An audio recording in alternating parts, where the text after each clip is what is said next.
அனைவருக்கும் வணக்கம். Welcome to lotus NEET biology Tamil YouTube channel. நம்முடைய யூடியூப் சேனல்ல பிஜிடிஆர்பி எஜுகேஷன் சைக்காலஜி அண்டு ஜிகேக்காக வந்து பண்ணாக்க ஆன்லைன் டெஸ்ட் பேட்ச் தான் பார்த்துட்டு இருக்கோம். அதுல நம்ம இன்னைக்கு பார்க்க போறது 4th வீக் உடைய கிளாஸ் 4 தான் பார்க்க போறோம். இதுல நம்ம என்ன டாபிக் பார்க்க போறோம்னா இந்திய அரசியல் அமைப்பு தான் பார்க்க போறோம். ஸோ வீடியோ பார்க்கறதுக்கு முன்னாடி நான் போற வீடியோ பிடிச்சிருந்தா மறக்காம சேனலை சப்ஸ்கிரைப் பண்ணுங்க. பக்கத்துல இருக்கிற பெல் பட்டனை பிரஸ் பண்ணி ஆல்னு செட் பண்ணி வைங்க. அப்பதான் நான் போடுற வீடியோ உங்களுக்கு உடனுக்குடன் கிடைக்கும்.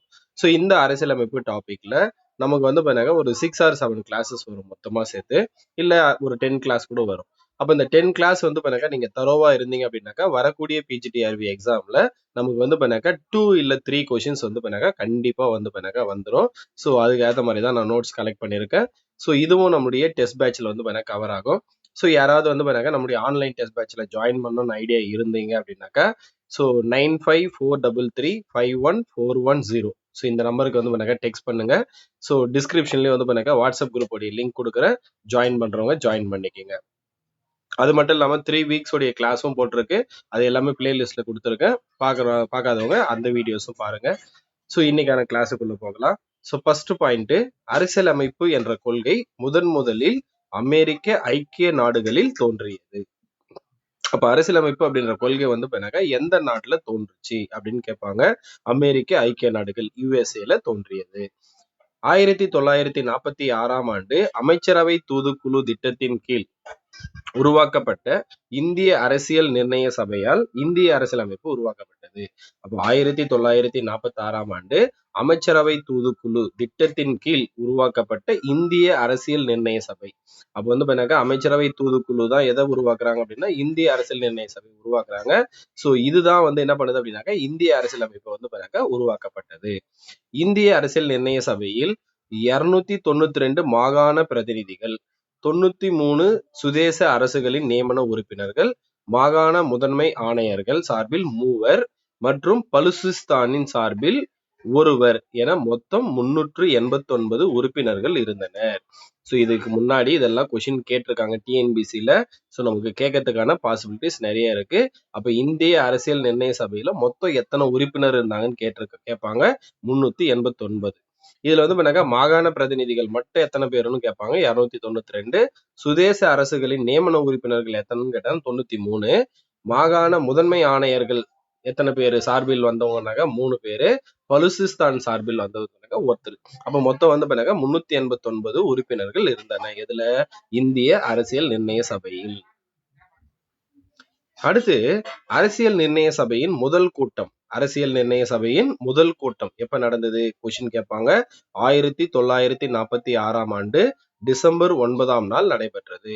அரசியல் நிர்ணய சபையின் முதல் கூட்டம் 1946ஆம் ஆண்டு டிசம்பர் 9ஆம் நாள் நடைபெற்றது. அடுத்தது அரசியல் நிர்ணய சபையின் தற்காலிக தலைவராக தேர்ந்தெடுக்கப்பட்டவர். சோ அரசியல் நிர்ணய சபையின் தற்காலிக தலைவர். அப்ப ஃபர்ஸ்ட் என்ன பண்றாங்கன்னா தற்காலிக தலைவர்னு ஒருத்தர் தேர்ந்தெடுக்கிறாங்க. அவர் யார் அப்படின்னாக்கா டாக்டர் சச்சிதானந்த சின்ஹா. டாக்டர் சச்சிதானந்த சின்ஹா. சோ இவர் வந்து பண்ணாக்கா அந்த பதவியில் இருக்கும் போதே என்ன பண்றாருன்னா இறந்து போயிடுறாரு. சரிங்களா, டெத் ஆயிடுறாரு. சோ அதனால அரசியல் நிர்ணய சபையின் தலைவரா ஒருத்தரை தேர்ந்தெடுக்கிறாங்க. அப்ப தற்காலிக தலைவர்னா டாக்டர் சச்சிதானந்த சின்ஹா. அரசியல் நிர்ணய சபையின் தலைவர் அப்படின்னாக்கா டாக்டர் ராஜேந்திர பிரசாத். அவர் தான் வந்து அரசியல் நிர்ணய சபையின் தலைவர். அடுத்தது சி முகர்ஜி மற்றும் டி கிருஷ்ணமாச்சாரி இருவரும் துணை தலைவர்களாகவும் தேர்ந்தெடுக்கப்பட்டனர். அப்ப அரசியல் நிர்ணய சபையின் தலைவர்னா டாக்டர் ராஜேந்திர பிரசாத். துணை தலைவர் யாருன்னாக்கா C Mukherjee and T Krishnamachari, இவங்க 2 பேரும். அடுத்தது இந்திய அரசியலமைப்பு சட்டம் வரைவு குழு தலைவர் டாக்டர் BR அம்பேத்கர் தலைமையின் கீழ் இந்திய அரசியலமைப்பு சட்டம் உருவாக்கப்பட்டது. அப்ப இந்திய அரசியலமைப்பு சட்டத்துடைய வரைவு குழுவுடைய தலைவர். சரிங்களா, நல்லா ஞாபகம் வச்சுங்க. அரசியல் நிர்ணய சபையின் தலைவர்னா வேற, இந்திய அரசியலமைப்பு சட்ட வரைவு குழுவின் தலைவர் அப்படின்னாக்கா டாக்டர் BR அம்பேத்கர். அவருடைய தலைமையின் கீழே தான் எதை உருவாக்குறாங்க? இந்திய அரசியலமைப்பு சட்டம் உருவாக்குறாங்க. அடுத்தது இந்திய அரசியலமைப்பின் தந்தை. இந்திய அரசியலமைப்பின் தந்தை யார் அப்படின்னாக்கா டாக்டர் BR அம்பேத்கர். அடுத்தது இந்திய அரசியலமைப்பு சட்டத்தில் எதெல்லாம் இருக்கு பாருங்க. முகவுரை, 22 பாகங்கள், 395 சட்ட பிரிவுகள் மற்றும் 8 அட்டவணைகளை கொண்ட இந்திய அரசியலமைப்பு 1949ஆம் ஆண்டு நவம்பர் ஆறாம் நாள் ஏற்றுக்கொள்ளப்பட்டது. அப்போ வந்து பாருங்க, இந்திய அரசியலமைப்புல என்னெல்லாம் இருக்குன்னா, ஃபர்ஸ்ட் முகவுரை, 22 பாகங்கள், 395 சட்டப்பிரிவுகள் மற்றும் 8 அட்டவணைகள். சோ இதுவும் கொஸ்டின் கேட்டிருக்காங்க. சரிங்களா? எத்தனை பாகம் இருக்குன்னு கேட்பாங்க, எத்தனை சட்டப்பிரிவு இருந்ததுன்னு கேட்பாங்க, இல்ல எத்தனை அட்டவணை இருக்குன்னு கேட்பாங்க. சோ அதே மாதிரி இந்திய அரசியலமைப்பு எந்த நாள்ல ஏற்றுக்கொள்ளப்பட்டதுன்னு கேட்பாங்க. அப்ப 1949 நவம்பர் 26ஆம் நாள் ஏற்றுக்கொள்ளப்பட்டது. அடுத்தது நடைமுறைக்கு வந்த நாள் 1950ஆம் ஆண்டு ஜனவரி 26ஆம் நாள் இந்திய அரசியலமைப்பு சட்டம் நடைமுறைக்கு வந்தது. இந்த நாளே ஒவ்வொரு ஆண்டும் இந்திய குடியரசு தினமாக கொண்டாடப்படுகிறது. அப்போ ஏற்றுக்கொள்ளப்பட்டது 1949 நவம்பர் 26, நடைமுறைக்கு வந்த நாள் வந்து 1950 ஜனவரி 26.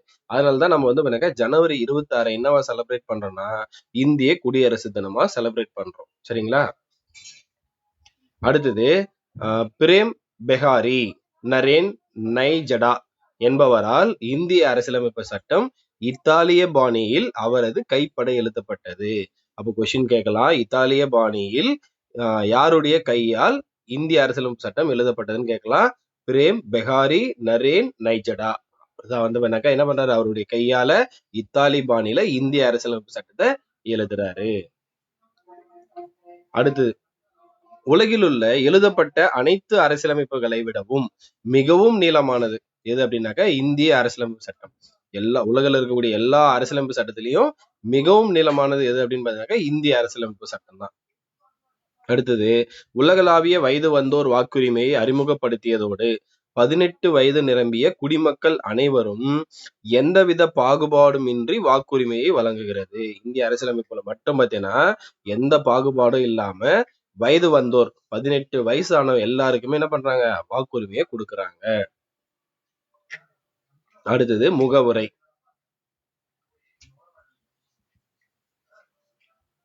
முகவுரை என்ற சொல் அரசியலமைப்பிற்கு அறிமுகம் அல்லது முன்னுரை என்பதை குறிக்கிறது. அப்போ முகமுறை என்ற சொல் வந்து என்ன சொல்றாங்க, அரசியலமைப்புடைய அறிமுகம் அப்படின்னா அரசியலமைப்புடைய முன்னுரை அப்படின்றத குறிக்கிறது. அடுத்தது, இந்திய அரசியலமைப்பின் திறவுகோல் என குறிப்பிடப்படுவது எதை? இந்திய அரசியலமைப்புடைய திறவுகோல் அப்படின்னு எதை சொல்றாங்க அப்படின்னாக்கா முகவுரை எதை சொல்றாங்க, கொஸ்டின் கேட்பாங்க. அப்போ முகவுரை என்ற சொல் அரசியலமைப்பிற்கு அறிமுகம் அல்லது முன்னுரை என்பதை குறிக்கிறது. அரசியலமைப்புடைய திறவுகோல் எது அப்படின்னு கேட்கலாம். முகவுரை அப்படின்னா வந்து பிரமபில் அப்படின்னு சொல்லுவோம். அடுத்து, இந்திய அரசியலமைப்பின் முகவுரையானது 1976ஆம் ஆண்டு 42வது அரசியலமைப்பு சட்ட திருத்தத்தின்படி ஒரு முறை திருத்தப்பட்டது. அப்ப வந்து இந்திய அரசியலமைப்புடைய முகவரை என்ன பண்ணிருக்காங்க, ஒரு முறை திருத்திருக்காங்க. எப்போ அப்படின்னா 1976 42வது அரசியலமைப்பு சட்ட திருத்தத்தின்படி ஒரு முறை திருத்திருக்காங்க. அதன்படி சமதர்மம், சமய சார்பின்மை, ஒருமைப்பாடு போன்ற 3 சொற்கள் சேர்க்கப்பட்டன. அப்ப என்னென்ன சொற்களை சேர்த்தாங்க அப்படின்னு கேட்பாங்க. 1946 42வது அரசியலமைப்பு திருத்தப்படி என்னென்ன சொற்கள் எல்லாம் முகவுரையில சேர்த்தாங்க அப்படின்னு கொஸ்டின் கேட்பாங்க. சமதர்மம், சமய சார்பின்மை, ஒருமைப்பாடு, இந்த 3 சொற்களையும் சேர்க்கிறாங்க. அடுத்தது, இந்திய மக்களாகிய நாம் என்ற சொற்களுடன் இந்திய அரசியலமைப்பின் முகவுரை தொடங்குகிறது. அப்ப இந்திய அரசியலமைப்புடைய முகவுரை எப்படி தொடங்குது அப்படின்னா இந்திய மக்களாகிய நாம் அப்படின்னு சொல்லோடுதான் வந்து எது தொடங்குது, இந்திய அரசியலமைப்புடைய முகவுரை தொடங்குது. 1789ஆம் ஆண்டு பிரெஞ்சு புரட்சியின் போது சுதந்திரம், சமத்துவம், சகோதரத்துவம் ஆகிய முக்கிய முழக்கங்களாயிருந்தன. இந்திய அரசியலமைப்பின் முகவுரையில் இவற்றிற்கு முக்கியத்துவம் தரப்பட்டுள்ளது. சோ அப்போ 1789ஆம் ஆண்டு பிரெஞ்சு புரட்சியின் போது இந்த சுதந்திரம், சமத்துவம், சகோதரத்துவம் இந்த 3 முக்கிய முழக்கங்களா இருந்துச்சு. அத வந்து அதுக்கு இம்பார்ட்டன்ஸ். அப்போ அந்த பிரெஞ்சு புரட்சியின் போது வந்து இந்த முழக்கங்கள் எல்லாம் வந்து ரொம்ப தீவிரமா இருந்ததுனால அதுக்கு முக்கியத்துவம் கொடுக்கணுன்றதுனால என்ன பண்ணாங்கன்னாக்கா இந்திய அரசியலமைப்புடைய முகவுரையில அதை சேர்த்திருக்காங்க. இத சுதந்திரம், சமத்துவம், சகோதரத்துவம்.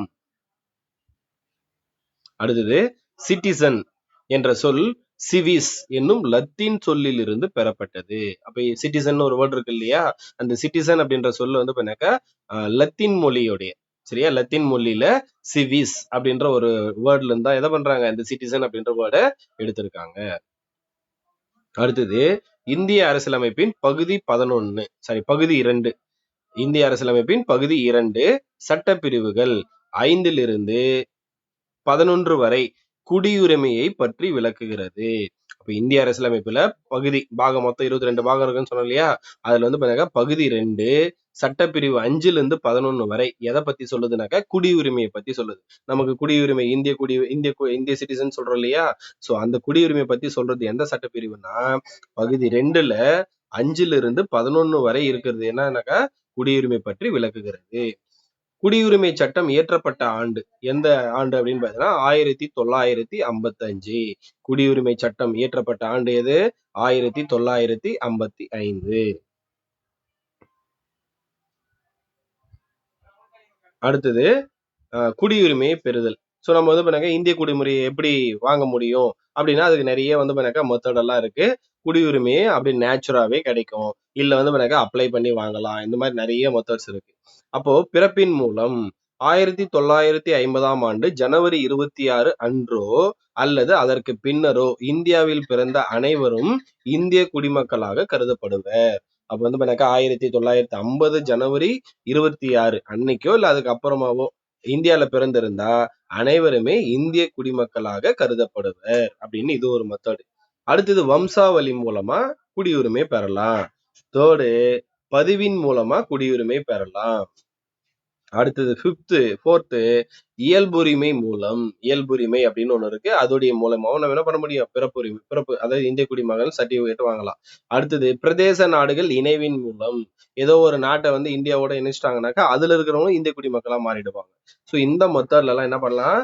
ஒருத்தர் இந்திய குடியுரிமை வாங்கலாம். பிறப்பின் மூலம் வாங்கலாம், வம்சாவளி மூலம் வாங்கலாம், பதிவின் மூலம், இயல்புரிமை மூலம், பிரதேச இணைவின் மூலம். இந்த மெத்தடை வச்சு என்ன பண்ணலாம்? குடியுரிமை வாங்கலாம். அடுத்தது இந்திய அரசியலமைப்பு சட்டம் பகுதி 3 12லிருந்து 35 வரை உள்ள சட்டப்பிரிவுகள் அடிப்படை உரிமைகள் பற்றி கூறுகிறது. அப்ப இந்திய அரசியலமைப்பு சட்டத்துல பகுதி 3 12லிருந்து 35 வரை உள்ள சட்டப்பிரிவுகள் எதை பத்தி சொல்லுதுன்னா அடிப்படை உரிமைகள். நம்ம எல்லாருக்குமே அடிப்படை உரிமைன்னு ஒண்ணு இருக்கு. அந்த அடிப்படை உரிமை பத்தி சொல்றது எதுனாக்கா சட்டம் 12லிருந்து 35 வரை உள்ள சட்டப்பிரிவுகள் எதுல? பகுதி 3ல. அடுத்தது அமெரிக்க ஐக்கிய நாடுகளின் அரசியலமைப்பில் உள்ள அடிப்படை உரிமைகளின் தாக்கத்தால் அடிப்படை உரிமைகள் உருவாக்கினார்கள். அப்போ நம்ம ஃபர்ஸ்ட் அந்த அரசியலமைப்புன்ற சொல்ல எங்க இருந்துச்சுன்னு சொன்னோம்? USA அமெரிக்க ஐக்கிய நாடுகள் இருந்துச்சுன்னு இல்லையா? அதுலயும் அந்த அடிப்படை உரிமைகள் இருந்தது. அதோடைய தாக்கத்தாலதான் என்ன பண்றாங்க? இங்கேயும் அடிப்படை உரிமைகளை சேர்க்கிறாங்க. அடுத்தது முதலில் 7 அடிப்படை உரிமைகளை வழங்கியது, ஆனால் தற்போது 6 அடிப்படை உரிமைகள் மட்டுமே உள்ளன. அதே மாதிரி ஃபர்ஸ்ட் என்ன பண்றாங்க? மொத்தம் எத்தனை அடிப்படை உரிமைகள் இருந்தது அப்படின்னாக்கா 7 அடிப்படை உரிமைகள் இருந்தது. இப்ப எத்தனை அடிப்படை உரிமைகள்னாக்கா 6 அடிப்படை உரிமைகள் தான் இருக்கு. இந்திய அரசியலமைப்பின் பகுதி 3 இந்தியாவின் மகா சாசனம் என அழைக்கப்படுகிறது. இந்தியாவுடைய மகா சாசனம் அப்படின்னு எதை சொல்றாங்கன்னு கேட்பாங்க கொஸ்டின். இந்திய அரசியலமைப்புடைய பகுதி 3 அதை தானே சொல்றாங்க இந்தியாவின் மகா சாசனம் அப்படின்னு சொல்றாங்க. அடுத்தது உச்ச நீதிமன்றம் மற்றும் உயர் நீதிமன்றங்கள் இரண்டுமே 5 வகையான நீதி பேராணைகளை வெளியிட அதிகாரம் பெற்றுள்ளது. உச்ச நீதிமன்றம் மற்றும் உயர் நீதிமன்றங்கள் இரண்டும் சேர்ந்து என்ன பண்ணலாம்னாக்கா 5 வகையான நீதி பேராணைகளை வெளியிட அதிகாரம் பெற்றுள்ளன. இது போன்ற ஆணைகளை வெளியிட்டு அப்ப நீதி பேராணைகளை வெளியிட அதிகாரம் உள்ளது.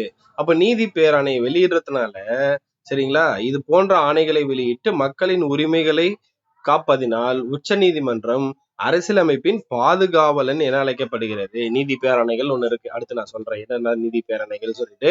அப்போ உச்ச நீதிமன்றத்துக்கும் உயர் நீதிமன்றத்துக்கும் ரெண்டுத்துக்குமே என்ன இருக்கு? 5 வகையான நீதி பேராணைகளை வெளியிட அதிகாரம் உள்ளது. அந்த அதிகாரத்தை வெளியிட்டு மக்களுடைய உரிமையை காப்பாற்ற முடியும்.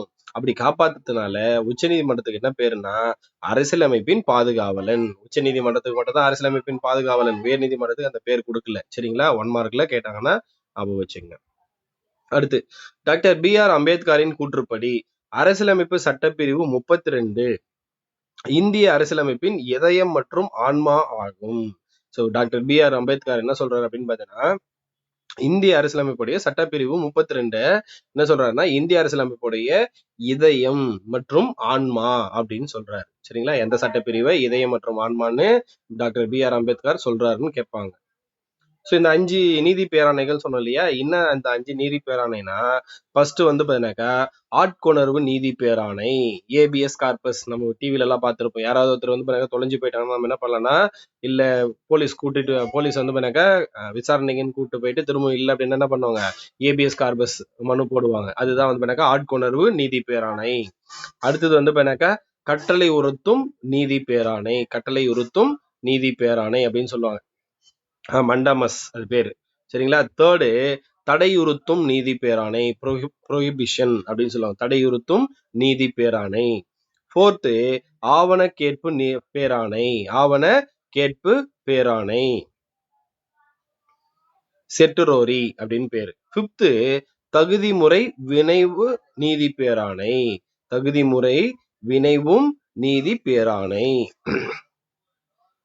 கொயோ வாரண்டோ அப்படின்னு சொல்லுவோம். சரிங்களா? அப்போ இந்த 5 நீதி பேராணை என்ன பண்ண முடியும், உச்ச நீதிமன்றம் உயர் நீதிமன்றம் வெளியிட்டு நமக்கு ஏதாவது ஒரு ப்ராப்ளம் அப்படின்னா நம்ம நேரம் என்ன பண்ணலாம், போயிட்டு இதுல ஏதோ ஒன்று போட்டு போட்டோம்னாக்கா அவங்க நமக்கு இது பண்ணுவாங்க. அது மூலியமா நம்முடைய உரிமையை காப்பாங்க. அதுதான் அது.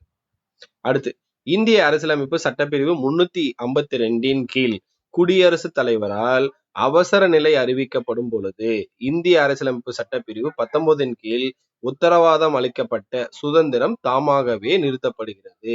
இப்ப இந்த அடிப்படை உரிமைன்னு சொன்னோம் இல்லையா, இந்த அடிப்படை உரிமை வந்து பாத்தீங்கன்னா எப்ப குடியரசுத் தலைவர் வந்து பாத்தீங்கன்னா அவசர நிலையை அறிவிக்கிறாரோ, அவசர நிலையை அறிவிக்கிறதுக்கு என்ன சட்டப்பிரிவு, 352 கொஸ்டின் கேட்பாங்க. அவசர நிலை குடியரசுத் தலைவர் வந்து பாத்தீங்கன்னா அவசர எமர்ஜென்சி அனௌன்ஸ் பண்ணணும்னா என்ன பண்ணலாம், சட்டப்பிரிவு 352 யூஸ் பண்ணி அவர் எமர்ஜென்சி அனௌன்ஸ் பண்ணலாம்.